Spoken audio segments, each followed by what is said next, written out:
Totally apps workout videos ಹಾಕಿದ್ದೀನಿ. First ಬಂದ್ಬಿಟ್ಟು crunches workout ಇರುತ್ತೆ, ಅದಾದ ನಂತರ ಲೆಗ್ ರೈಸಸ್ ವರ್ಕೌಟ್ ಇರುತ್ತೆ, ಅದಾದ ನಂತರ ಕ್ರಾಸ್ ಕ್ರಂಚಸ್ ವರ್ಕೌಟ್ ಇರುತ್ತೆ, ಅದಾದ ನಂತರ ಲೆಗ್ ಪ್ರೆಸ್ ವರ್ಕೌಟ್ ಇರುತ್ತೆ, ಸಿಂಗಲ್ ಲೆಗ್ ಪ್ರೆಸ್ ವರ್ಕೌಟು. ಈ ವರ್ಕೌಟ್ಗಳು ನೀವೇನು ಜಿಮ್ಮಿಗೆ ಬಂದು ಮಾಡಬೇಕು ಅನ್ನೋದೇನಿಲ್ಲ, ಮನೇಲಿ ಕೂಡ ಆರಾಮಾಗಿ ಮಾಡ್ಬೋದು. ಕೆಲವೊಂದು ವರ್ಕೌಟು 30 ಕೌಂಟ್ ಮಾಡಬೇಕು. ನಿಮ್ಗೇನ ಬಿಗಿನರ್ಸ್ ಎಲ್ಲ ನಾನು ಮಾಡಿ ಪ್ರಾಕ್ಟೀಸ್ ಇದೆ ಅಂದರೆ 50 ಕೂಡ ಮಾಡ್ಬೋದು. ಪ್ರತಿ ಒಂದು ವರ್ಕೌಟು ಕೂಡ ಇವಾಗ ಕ್ರಂಚಸ್ ಅಂದರೆ 30 ಕೌಂಟು ಒಂದು ರೌಂಡು ಪ್ಲಸ್ ಅದಕ್ಕೆ ಕಾಂಬಿನೇಷನ್ ಬಂದ್ಬಿಟ್ಟು ಲೆಗ್ ರೈಸು, ಇದೆರಡು ಕಾಂಬಿನೇಷನ್ 30 ಕೌಂಟು 3 ರೌಂಡ್ ಮಾಡಬೇಕಾಗುತ್ತೆ. ಅದೇ ಥರ ಇದು 2 ವೇರಿಯೇಷನ್ ಇದೆ.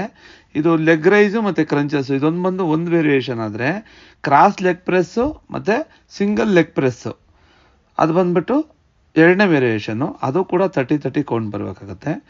ಈಗ ನಿಮಗೆ ಅರ್ಥ ಆಗಲಿ, ನೀಟಾಗಿ ಅರ್ಥ ಮಾಡ್ಕೊಳ್ಳಿ, ಕೇಳಿಸ್ಕೊಂಡ್ರೆ ಅರ್ಥ ಆಗುತ್ತೆ.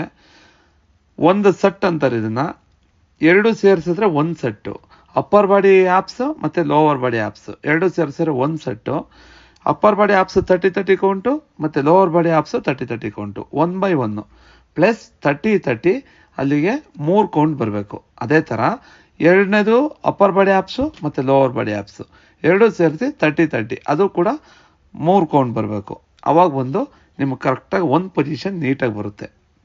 ಬಟ್ ಮಾಡಬೇಕಾದ್ರೆ ನಿಮ್ಗೆ ಎಷ್ಟಾಗುತ್ತೆ ಅಷ್ಟು ಮಾಡಿ. 30 ಅಂದ್ಬಿಟ್ಟು 30 ಕೌಂಟ್ ಮಾಡೋವರೆಗೂ ಮಾಡೋಕ್ಕಾಗಲ್ಲ ಬಿಗಿನರ್ಸು. ಬಟ್ ಎಕ್ಸ್ಪೀರಿಯೆನ್ಸ್ ಆದ ನಂತರ ನೀವು 30 ಬೇಕಾದ್ರೂ ಮಾಡ್ಬೋದು, 50 ಬೇಕಾದ್ರೂ ಮಾಡ್ಬೋದು.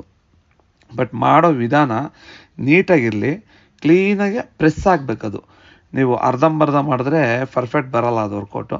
ನೀಟಾಗಿ ನೋಡಿ, ಅಲ್ಲಿ ಕಾಲು ಅಲ್ಲಿವರೆಗೂ ಟಚ್ ಆಗಿ ಬಂದ್ರೇ ಫಿಲ್ ಆಗುತ್ತೆ ಅದು ವರ್ಕೌಟು. ಈ ಕೆಲವರು 30 ಕೌಂಟ್ ಮೇಲೆ ಇದನ್ನು ಫೋಕಸ್ ಮಾಡಬೇಡಿ, ನಿಮ್ಮ ಆ್ಯಪ್ಸ್ ಮೇಲೆ ಫೋಕಸ್ ಮಾಡಿ.